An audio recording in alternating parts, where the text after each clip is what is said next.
Bom dia. Eu queria te dizer a você, a todos os líderes do mundo, ao Trump, ao primeiro-ministro inglês, ao primeiro-ministro francês e ao mundo inteiro o seguinte: o Assange deveria, nesse momento, estar sendo definido como um herói da democracia, como um herói da liberdade, como um herói da comunicação, como um cara que prestou bem à humanidade, sabe, denunciando os crimes de guerra cometidos pelos Estados Unidos da América do Norte.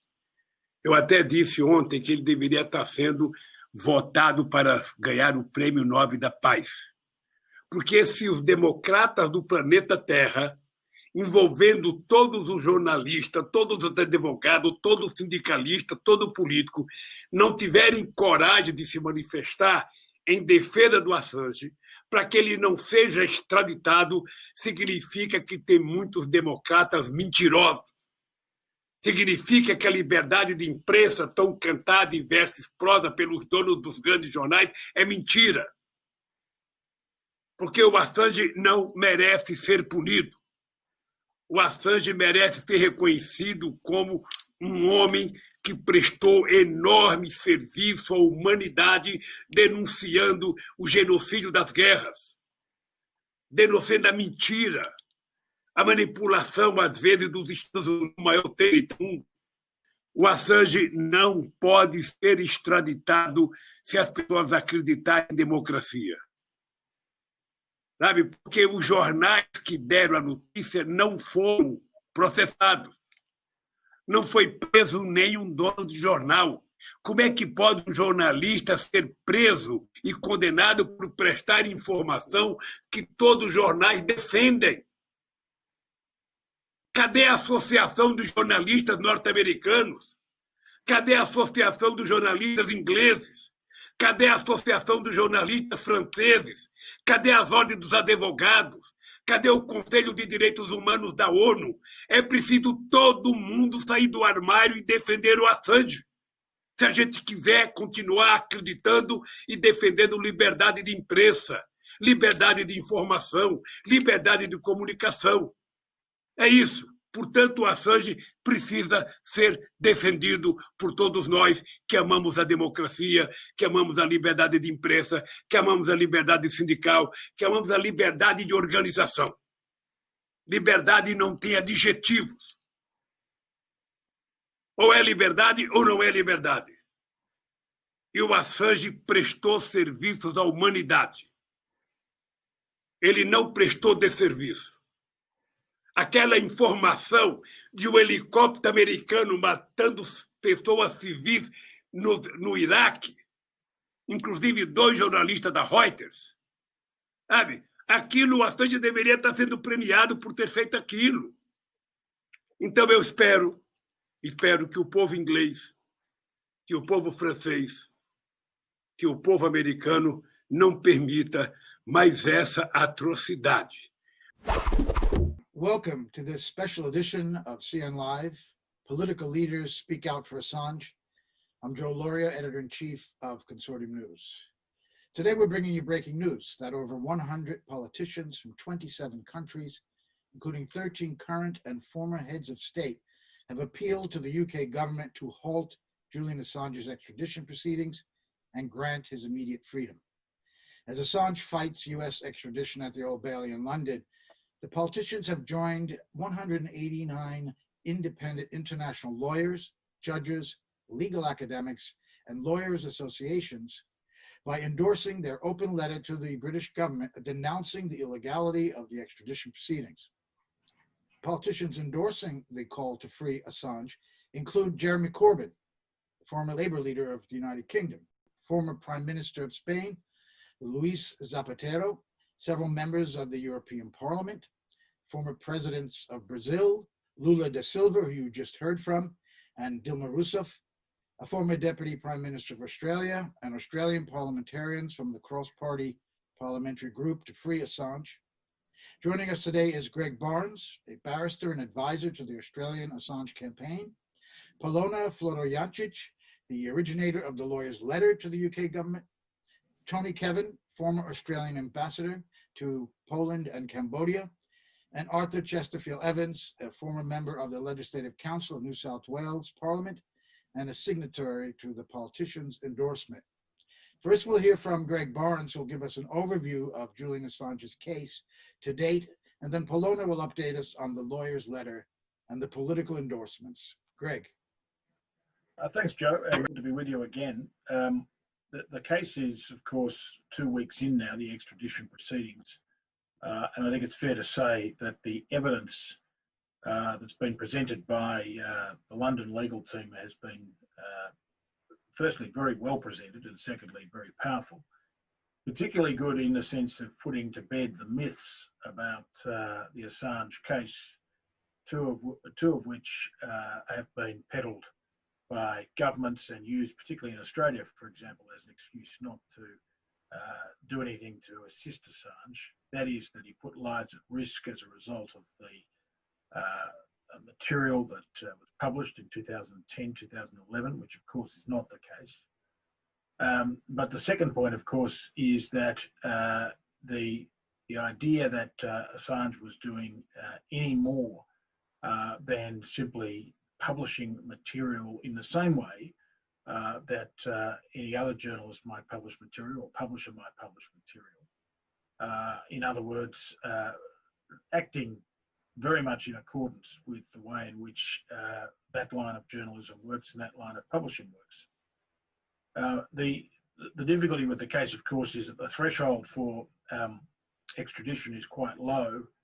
And one of the concerns we have as lawyers, certainly I have as a lawyer, and I signed certainly the lawyers for Assange letter. But one of the grave concerns, of course, is the lack of procedural fairness in this case. What you're seeing is witnesses, for example, Daniel Ellsberg last week, being cross-examined by counsel for the United States, sent over 300 pages of material only the day before to examine prior to cross-examination. Now, I can tell you, in Australia, that would not be tolerated in any case. I've not seen a case where that's occurred. I doubt whether it's tolerated in the United Kingdom. It's not best practice anyway, in any stretch of the imagination, and normally it would lead to an adjournment. The second issue, of course, is the fact that the indictment keeps shifting. That is that the way in which the indictment is framed has shifted, and the case keeps shifting, the way in which it's put. However, you'd have to say if you were in a court where you had and felt that you had procedural fairness and felt that at the end of the day you were going to get more than a rubber stamp, you would have to say that the Assange case has been presented in a way that means that the political carve-out, that is in the US UK treaty, the carve-out that says you cannot extradite people for political offences, you would have to say that's well and truly met. So that's where the case sits. I might just quickly, Joe, update people on the Australian government position, which hasn't shifted. However, what I would say is that there is now some real pressure on the Australian government. Barnaby Joyce, former Deputy Prime Minister, who's a Conservative, has signed this letter. Andrew Wilkie, who's an independent MP, has signed this letter. There are a number of Labor Party MPs in Australia who've signed letters and who are joining in calls for something to be done. The case is getting good press in Australia, and particularly getting good press in I might say, the Murdoch press, which is unusual. But it is getting good press in the Murdoch press. And I've done a number of interviews, and others have done interviews in Australia. So insofar as the case is concerned, still a way to go. But you would have to say, and I would say as a lawyer, but also from a political perspective, this case is what we would say is just a no-brainer. That is, it ought to be ended for a whole range of reasons, which I don't need to spell out to you. But and Assange ought to be allowed to move off into the sunset or sunshine. Anyway, look, Joe, that's a quick update for you. I just want to say before I move to Polona that in the U.S., as my understanding, having covered a number of court cases, that's very common to send a stack of documents hours before. They just require to send the documents. I don't think I have a requirement about when. I can tell you, Joe, it's a terrible practice, and it's very unfair, of course. I mean, in most courts in Australia now, it wouldn't be tolerated, I'd have to say. But it's really shocked a lot of people because it's just grossly unfair. I mean, these are expert witnesses who need time to get through the material. Yeah, obviously it's interesting for you to hear you say that about Australia, because I wasn't shocked at all. I just thought that was the normal procedure to do. On the other hand, I should say that in a U.S. case, even someone accused of violent crime gets to sit with his attorneys at the desk, not in a glass cage. So yeah, exactly right. Polona, please tell us the update on the lawyer's letter. Well, if I can just give a bit of a background to the letter itself before we go to the update. Like the idea of the letter was, just to point out what is obvious, as Greg has said. At this point, all masks have fallen. We all see what's going on. So we are essentially just the boy in the crowd pointing at the emperor and saying he has no clothes, because this is what everybody at this point should be doing. The whole tactic in this case has been to muddy the waters, to smear Assange, to make things unclear for the public to be in doubt of what is actually going on, who this person is, what he is guilty of. But now at this stage, it is clear that they are using the Espionage Act to go after a journalist for, something which are ordinary investigative journalistic practices. So there's no doubt anymore. And the more they try to say, oh, it was about unredacted documents, the indictment speaks for itself. It's not about unredacted documents. It's about receiving, classified information. It's about publishing classified information. It's about any contact with your source, which is, again, a normal practice. And the way they tried to, make it that he is not a journalist, he is a hacker, and he has communicated with Chelsea Manning to help her get the material. It was wrong. This was, again, trying to change what is actually in the indictment for the public to have a different perspective on it. What was actually in the indictment is trying to criminalize, trying to protect your source's identity. Again, a standard journalistic, not just practice, but moral duty. So what I'm trying to say is, Lawyers for Assange, we're an international and independent group of people, or lawyers, legal experts, who have no stake in this apart from being concerned citizens and apart from feeling the moral obligation to speak up. And we have now had, before I go to the politicians, we have a lot of important lawyers assigning first. We have over 20 professors. And if I can just give you some of the names, we have professors of criminal law, constitutional law, public international law, human rights law, from all over the legal spectrum, from different legal traditions. So we have, for example, the chairperson of the International Commission of Jurists. We have the former Swiss Supreme Court judge, Giuseppe Nye. We have Kjetil Lund, the former Norwegian Supreme Court justice. We have Desaias, who was the United Nations independent expert on the promotion of a democratic and equitable international order. And then now with the politicians, it brings it to a whole other level. We have, amongst others, we have ministers for courts, ministers for justice. So this letter is really, it's a 6-page long account of the most egregious abuses of fair trial, of other human rights of Julian Assange, and the call for an immediate end to these illegitimate proceedings and his immediate release. So for the UK government to receive this letter, they should respond, they should take it seriously. And yes, this is all I would like to say at this point. Thank you, Polona. Arthur, would you like to weigh in? Well, I've been sort of flabbergasted by the whole thing, and I think that's probably the reaction that a lot of people would have if they had the facts. I mean, this man has basically spent 50 weeks or more in solitary confinement for supposedly skipping bail on a charge that's never even been brought. So, I mean, really, he has done nothing effectively. So this goes on. I mean, I was brought up in the days when there were secret trials in Russia of spies in the middle of the Cold War. And more recently, China seems to grab people because they want a bargaining chip for somebody else who is in the courts, some other country's court. And we see this also in the Arab states. And one of the things we said about the superiority of the Anglo democracies was the separation of the political system and the religious system and the judicial system. And that was the key, that the justice was not related to political considerations. And here we have the British bending the rules completely in response to American pressure. The extradition treaty appears to be going to be ignored, and they've gone back to a 1917 act, which presumably was at the height of the World War, where in any extreme to grab a spy was justified, and more than 100 years old, this law. And so this is all just ploughing ahead. All the myths we had about freedom and democracy seem to be totally trashed, and I suppose it's the Five Eyes requirement for Australia to do what it's told and the UK to do what it's told.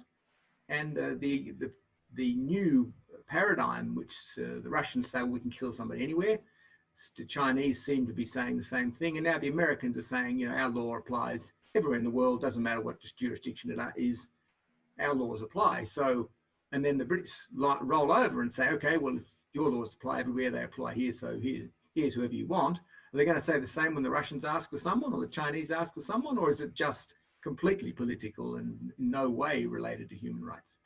Now, these are the questions that are being asked, and the answers seem, sadly, not the answers we want, and pretty self-evident, really. So, I mean, all that can be said is that a big fuss has to be made.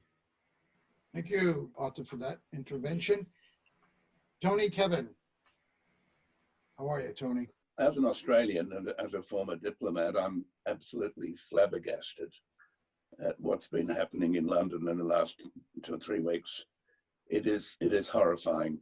It's as bad as any Stalinist show trial in Russia in the 1930s. And I watched newsreels of Stalinist show trials in the Stalin Museum in Moscow. It is just horrible. And I just hope there will be an appeal against this grotesque travesty. And I hope that the British legal profession are listening to some of this and realizing that this is happening in their country. If it were happening here in Australia, I would be equally horrified, but it's happening in Britain, the mother of democracies, and so on. Well, reading through the list of politicians' names, I'm very struck by the prevalence of Latin American names there. And I think this is a really important and significant thing, because Latin America, of course, has been the subject of the American Monroe Doctrine for so many decades, centuries almost. It's pursued regime change, illegal and brutal and very often regime change against so many governments, and including the government that's very important in the Assange case, the Ecuador government, where there's been massive interference in Ecuador. Also in Colombia, Brazil, Argentina, Bolivia, Peru, Chile, and all these names which leap out at me are saying that at the political level, Latin America is outraged at what's being done in Britain now at American behest to Julian Assange. Absolutely outraged. And also, I was pleased to see the name of a man I admire very much, the former Prime Minister of Spain, Zapatero, Luis Zapatero. And I wrote about him in my book, Walking the Camino, when I walked through Spain a few years ago. This is significant, and Britain has to take notice of this, and the British legal system has to take notice of this. So I'm very pleased to have the opportunity to express my support for this letter and this magnificent encouragement it's getting from not only the legal profession, but also the senior political figures. Thank you, Tony. Greg, at this point in the proceedings, the person that needs to be influenced, of course, is Magistrate Vanessa Bereza. Do you think she could see this letter, and would it have any influence on her, in your view? Probably not. And the reason I say that is because magistrates and judges are generally immune to that sort of pressure. In fact, it tends to be counterintuitive. However, that doesn't in any way diminish the importance of this letter. and the importance of the work of lawyers for Assange, because at the end of the day, this is a political decision. I mean, the Assange case could end tomorrow. If Maurice Payne, the Australian Foreign Minister, were to ring Mike Pompeo and say, end this matter, and Mike Pompeo agreed, it would end tomorrow. And if she were to do the same in relation to Dominic Raab, her UK counterpart, it could end tomorrow. And so the importance of these letters is that they are unprecedented, in my view. Certainly the Lawyers for Assange letter, which I signed, I mean, I've not seen a letter with that number of and diversity of lawyers on it for many, many years. But, you know, the same in relation to politicians, where you have people from the left and the right. So I think, Joe, the answer is they are extremely important, but they're important at the political level. And I think Barait's role is really, you know, one's always careful saying this about judges, but one doesn't have a great deal of confidence in her stepping up to the plate and rejecting the application being made by Counsel for the United States. I mean, she might surprise us, but very few extradition requests get refused because too often what magistrates and judges say is, well, those issues you've raised are all very interesting, but they're matters for the trial, so let's just send your client off the trial. So that's why the political and the media campaign is, you know, both fundamentally. We heard from a number of defense witnesses during the week, clearly stating that prosecutions are decided in the United States, particularly on cases like this, from at the political level, very high one.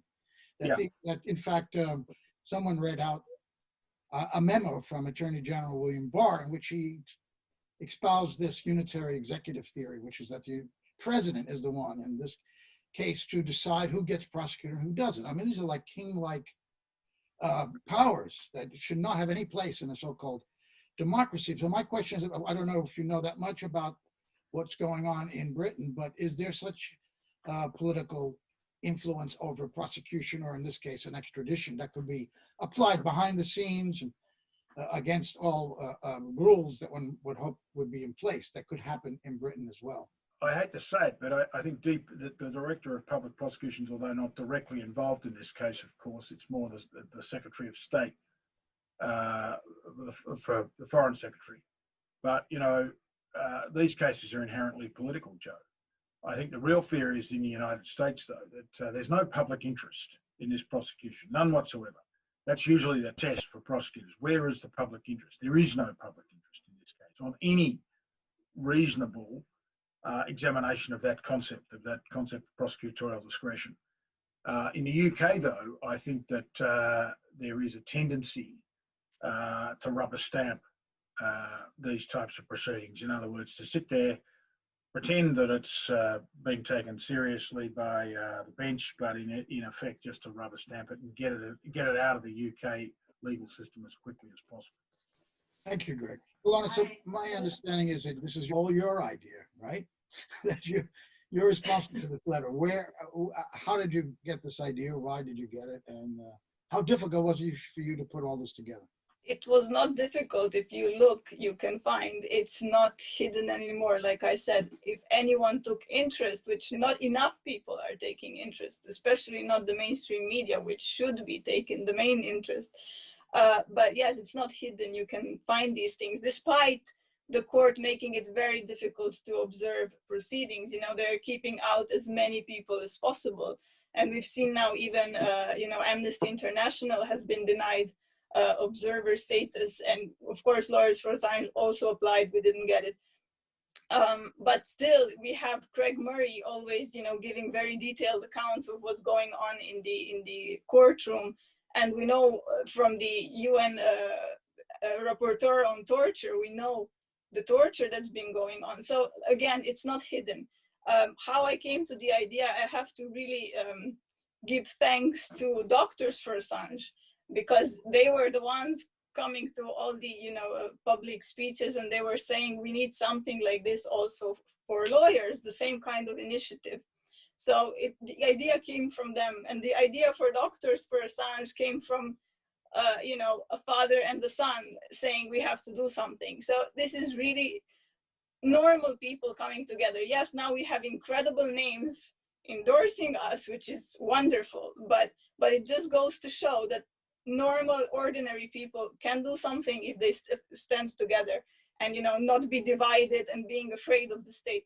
But I would also like to say that as we got many signatories, we also had a lot of people being super reluctant to put their names, not because they don't agree, but because they're afraid for their careers, they're afraid what their colleagues will say. So it's a very, I would really like to thank everybody that has signed, and not just the big names, the small names, because the smaller you are, the more baby your career is, the more you are, vulnerable to somebody ending your career. And especially in this country, I have to say, we saw firsthand the pressure, people signing, and then, oh, I withdraw my signature for whatever reason. And then really, why this reason? And then you find out that has nothing to do with that, but it was just pressure from, behind the scenes.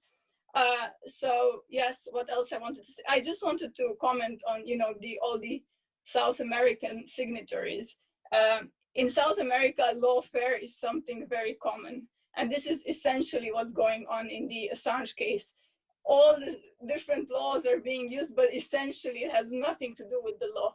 It's a political prosecution, and the law is just as a cover. And we've seen it before with previous accusations against Julian Assange, which had all the proceedings were not fair. Even the UN Special Rapporteur on Torture said that he himself witnessed at least 40 procedural mistakes, so to speak, in the way his case was handled in Sweden. And the only reason he knew that is because he speaks Swedish, so he could see firsthand the documents. So this is lawfare. It's denying the person actually the protection of the law.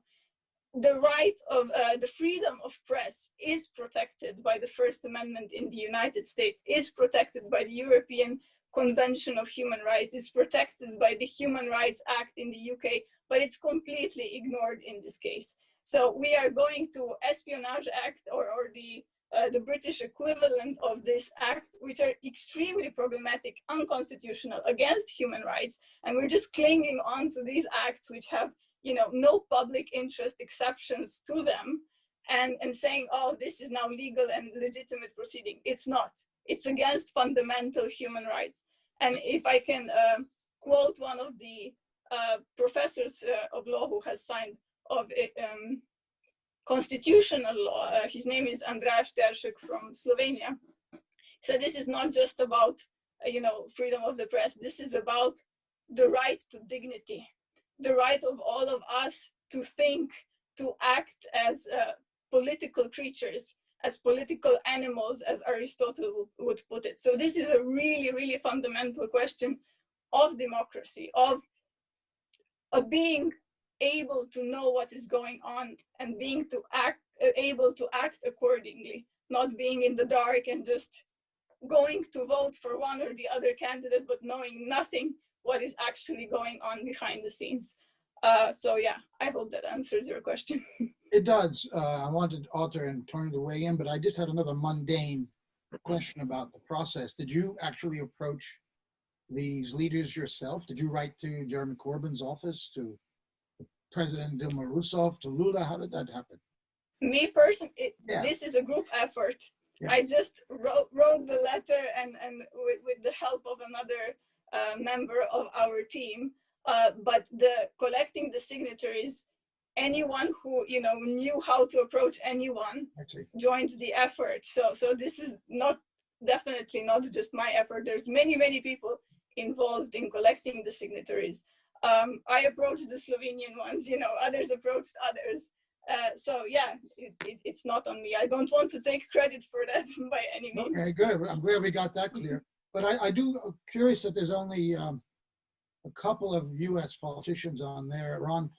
Former Congressman Ron Paul, former Senator Mike Gravel.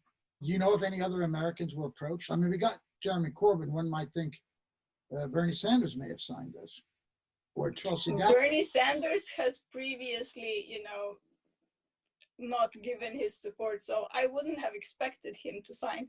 But I don't know if he was approached or not. I don't know who all was approached, who denied. I don't know all the details of that, unfortunately. Okay. Yeah, Tulsi Gabbard has. But in any case, Arthur. Yeah, I mean, I praise Polonia's work. I mean, it's fantastic. I mean, those signatures didn't come from nowhere. They've done a lot of work there. You might be playing it down, but it's a lot of work, I reckon. I've collected signatures, and I know you just don't get knock on the door of all these famous people, and they don't just roll out with their signatures and things straight away. That's very fantastic work, really. You're in a unique position, if I think, of having signed both the doctors and the politicians' letters. Yeah, well, that might be right too. Great stuff. Good to be famous for something. Yeah. Let's ask you this, Arthur. By the way, you guys could just join in anytime you want, but you were talking about the Espionage Act and how shocking it seems to be now that a Western country is behaving in the way that it is. But if you look at the entire history of the Espionage Act, from the very beginning, it was pushed by Woodrow Wilson to stop opposition to American entry into the First World War, to shut up editors, to shut up politicians, and he jailed many, many, many people under the Sedition Act part of it that was put in after and then taken out and repealed from the Espionage Act. But so many journalists and editors were jailed, but for trying to tell their readers to resist the draft, never for obtaining and publishing classified or defense information as Assange. So that is the distinction. I wonder if we should look at the entire history, and there are many cases that were laid out by Carrie Schenkman, this expert on the Espionage Act. FDR tried to indict editors at the Chicago Tribune for information they put out about the Battle of Midway. Nixon impaneled a grand jury to try to indict 2 New York Times reporters for publishing the Pentagon Papers. And of course, the Obama administration came very close to actually indicting Assange. So this is a theme that's run throughout the entire history of the Espionage Act. So I wonder, I mean, how democratic our systems really are, and whether if we've moved to a new phase now where the ugliness of it, the mask is off, I think someone said, because this indictment did go through under the Trump administration. How chilling is this, not only for the press, but for what we believe about ourselves to be democratic and open societies? I think this is a major impression I have from watching the last couple of weeks. It's a sense of horror that this could be happening in London. I've already covered that. But also, I'm enormously impressed, and we owe a lot to Craig Murray to know all this, at the agility of the defence, at the relevance of the witnesses they're putting up, and at the incredible display of information that's coming out now about what's been going on. It's enthralling. It's enthralling to read Craig Murray's précis of what people are saying. It was enthralling to actually hear from Daniel Ellsberg on your program in the last couple of days, and John Pilger, of course. History is being made in these days, and I don't want to believe that Baretsa will ignore all this. I want to believe that somehow or other something must be getting through to her, because I mean it's happening in the courtroom. This is not a magistrate saying I won't take notice of political influence from outside. It's what she's hearing, and surely if the person has any professionalism, she will respond somehow to this. What do other people think? If she has it indeed, or there's other interests that interest her more than being a professional this case. I'll tell you one thing she heard, because she couldn't avoid hearing it, because it was out right there in the courtroom, was a recitation of unbelievable crimes, torture and assassination programs, and the kidnapping of a wrong suspect. That was all spelled out in excruciating detail right there in the courtroom, to the consternation of James Lewis QC for the United States and the American attorneys that are sitting behind him in the courtroom there. This was, for me, extraordinary. Our legal analyst, Alexander Makouris, has pointed out that during some of the troubles and some of the trials in Northern Ireland, you may have heard in a British court details of what the British Army may have done. But to hear this in a support of an ally as strong as Britain, to hear these details of U.S. crimes that WikiLeaks revealed, and the value of WikiLeaks, she's heard all that. Could that penetrate someone who seems to be so much a part of the system that believes that the U.S. and Britain are only spreading democracy and never do anything wrong? I mean, let's hope it penetrates her, but also let's hope that the public takes notice. You know, someone said that this is actually the empire on trial, not Assange, which is a very apt description of what's going on. And, you know, it's telling that she limited the witness statements to 30 minutes. They're afraid that they will say too much, you know, too much will come out. And then, yeah, cross-examination for 2 hours on unrelated points. So 100% some good information is coming out, which was there before, but again, it's in the spotlight. And if they were smart, they should have left, you know, Assange walk free and not touch this, because this looks very bad on them. Very good point. And of course, we could depend on newspapers like the Daily Mail, even the Sydney Morning Herald, to report on all those war crimes. No.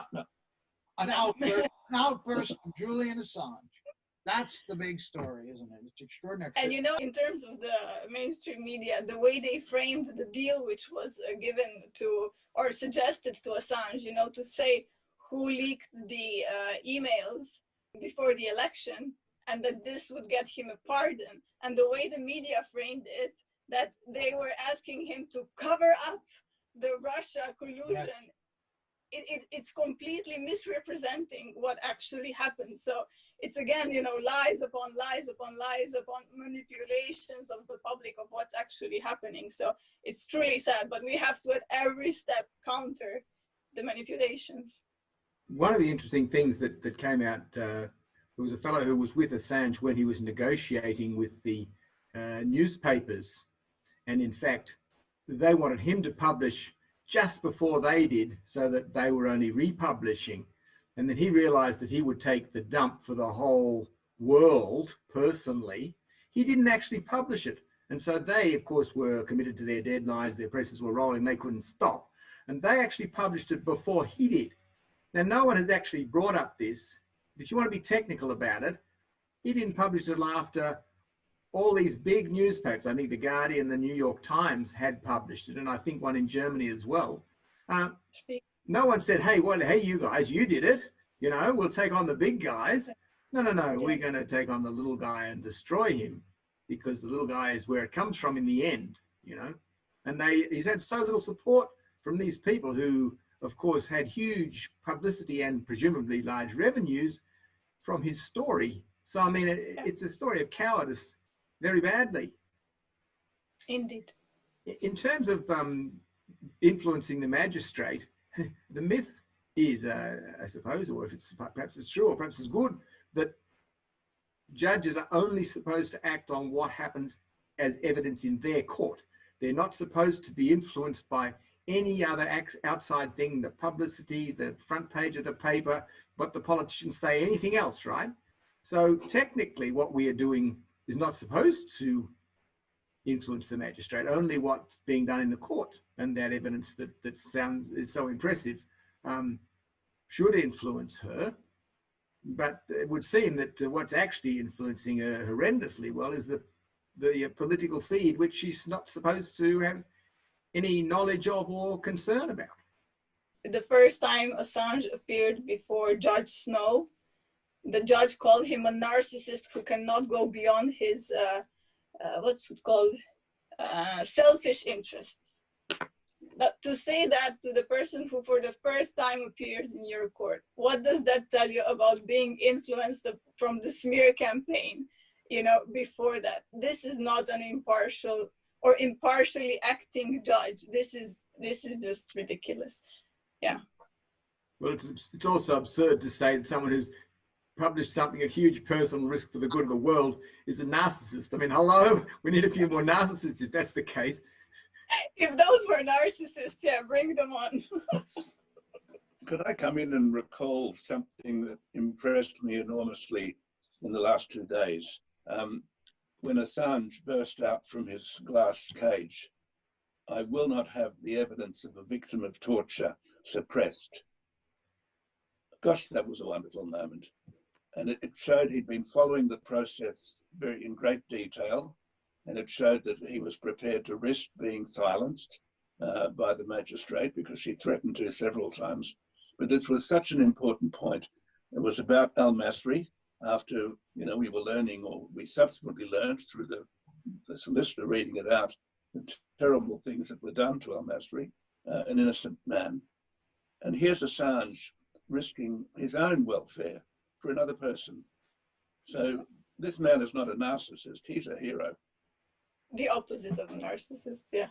Well, the extradition hearing continues, and will again start up on Monday. At least another week to go, or two. Yeah, we'll be walking on eggshells then to see what the decision will be. But then, of course, is the High Court. And that is where some people think he may have a better chance, because there could be even conservative judges who want to stick to the law. And they look at what has transpired in this courtroom, the weak case that the United States has had, and what was given to James Lewis. I think he's gotten frustrated a few times and took it out on Baretza. There was that incredible scene where he was basically shouting at her that you're guillotining me. Now, Polona, you said that they got 2 hours, where the defense only gets a half an hour. Actually got 4 hours. Yeah. He was given, on the average. Yeah, he asked for 4 hours, was given 4 hours, and still he protested bitterly about this limits on his time. I think one of the things that was so astonishing is they continuously say he's only being charged for publishing documents that named informants. We know now that, of course, for sure, there's no law against naming informants. There's a law against uncovering agents, government agents, but not informants, because there was a U.S. senator who tried to make it a law in 2010 because it hadn't been one and he failed. But the government can decide what defense information is and what it isn't. So they have decided that the informant's names is defense information, therefore it's a violation. Yes, these are the legal hoops that are being jumped through by the prosecutor. And one could only hope that Baretza, who seems to be coming around a little bit more than before, would you agree, Polona? She was. Yeah, less that seems to be the impression. Yeah, it seems she's starting to be a bit shy about the whole thing. Like, the more facts come out, the harder it is to play this game that they've been playing. But till now, she has been so much on the side of the prosecution that it was so clear that it wasn't a balanced fight. Whatever the prosecution, even when Assange was not allowed to sit with his lawyers, the prosecution said, no, it's okay, he can. Right. And the judge was like, no. So she was even going further than what they wanted in terms of inhibiting his defense. So it seems to be that she's now calming down a bit. Well, let's hope this evidence continuously makes an impression.